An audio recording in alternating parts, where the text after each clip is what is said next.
বিসমিল্লাহির রহমানির রহিম। TM agro and fisheries কর্তৃক আয়োজিত আজকের ভিডিওতে আপনাদেরকে যেটা দেখাবো সেটা হচ্ছে মাছ চাষের শীতকালীন পূর্ব প্রস্তুতি হিসেবে উকুননাশক জীবাণুনাশকের ডোজ। এই পুকুরটায় প্রাথমিক লেভেলে উকুন এবং জীবাণু দ্বারা আক্রান্ত হয়েছে। তো আমরা আমাদের টিম সহ আজকে এখানে উপস্থিত হয়েছি। আপনারা দেখতে পাচ্ছেন ওখানে আমাদের ডেল্টাসিন যেটা উকুননাশক সেটা দেওয়া হচ্ছে। ওইটা প্রাথমিক অবস্থায় প্রথম দিন দিতে হবে। ওটা প্রথম দিন দেওয়ার পরে তারপরে হচ্ছে দ্বিতীয় দিন হচ্ছে রৌদ্রময়ের দিনে আবার হচ্ছে জীবাণুনাশকটা প্রয়োগ করতে হবে। তাহলে হবে কি, মাছের গায়ে দেখা যাচ্ছে যে উকুন পোকা লেগে থাকে, লেজের সাইডে হচ্ছে পচা থেকে থাকে এবং পাখনা পচা থেকে থাকে এবং দেখা যাচ্ছে যে রোগ প্রতিরোধ ক্ষমতাটা আলটিমেটলি কমে যায়। তাহলে সেই ক্ষেত্রে আপনাদের প্রিপারেশন হিসেবে উকুননাশক জীবাণুনাশকের কোনো বিকল্প নেই শীতের সিজনে। এই পূর্ব প্রস্তুতি হিসেবে আপনারা সার্বিকভাবে চেষ্টা করবেন প্রজেক্টটাকে ভালো রাখার জন্য এবং মাছের অ্যান্টি অক্সিডেন্ট লেভেলটা বৃদ্ধি করার জন্য। মাছকে সুস্থ স্বাভাবিক রাখতে হবে। সুস্থ স্বাভাবিক যদি না থাকে তাহলে ওর ভিতরে ইমিউনি সিস্টেমটা কখনো ডেভেলপ হবে না। দেখতে পাচ্ছেন আমাদের ডেল্টাসিনটা এখানে ঢালা হয়েছে, 2টা বোতল এখানে আমরা দিচ্ছি। এটা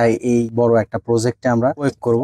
আপনারা এভাবে প্রয়োগ করতে পারেন, এটা চারিতে কিংবা দেখা যাচ্ছে যে নৌকা ড্রামিং সিস্টেম যেটাই থাকুক আপনাদের, সেই অনুপাতিক ভাবে আপনারা নির্দিষ্ট পরিমাণে একটা পানির সাথে মিক্সড করে পুরা পুকুরটা ছিটায় দিতে হবে। আপনারা সঙ্গেই থাকুন, আমি প্রয়োগ করা পর্যন্ত আপনাদের সাথেই আছি। প্রোডাক্টটা দেখতে পাচ্ছেন একদমই ইনটেক একটা প্রোডাক্ট। এত সুন্দরভাবে এইটার প্যাকিং সিস্টেম করা হয়েছে। এটা একদমই ইন্ডিয়ান একটা প্রোডাক্ট, ডেল্টাসিন ডেল্টামাইথিন 2.8%। ঠিক আছে, উকুন ধ্বংস করার জম বলা যেতে পারে। সুপ্রিয় মাছ চাষি, আপনারা দেখতে পাচ্ছেন এরকম একটা পাত্রের মধ্যে এখন হচ্ছে পানি মিক্সড করাতে হবে। টোটালি পানি মিক্সড করে এটা দেখাচ্ছে যে পুকুরের 4 কর্নার দিয়ে আস্তে আস্তে সিটায় দিতে হবে। চেষ্টা করবেন যাতে এটা হয়ে যাওয়ার পর আবার রিফিল করবেন। হ্যাঁ, তাছাড়া তো অতটুকু দিয়ে কাভার করতে পারবেন না। আপনি মিক্সড করবেন আর দিবেন। শীতকালীন পূর্ব প্রস্তুতি হিসেবে মাছ চাষের উকুননাশক ও জীবাণুনাশক ডোজটা খুবই বাঞ্ছনীয় ব্যাপার। এটা যদি করায় থাকেন তাহলে অবশ্যই প্রজেক্টটা সুস্থ স্বাভাবিক থাকবে। প্রজেক্টটাতে আসলে পূর্ব প্রস্তুতি হিসেবে উকুননাশক জীবাণুনাশকটা দেওয়া হয়েছিল না, যার কারণে মাছটা আক্রান্ত হয়েছে। তো আমরা প্রাথমিক অবস্থায় হচ্ছে আজকে উকুননাশকের ডোজ করাচ্ছি, কালকে আল্লাহর রহমতে সেকেন্ড ডোজ হিসেবে জীবাণুনাশক করানো হবে, তারপরে এটা রিকভারি হয়ে যাবে। তো আপনারা যারা সচেতন মাছ চাষী, এই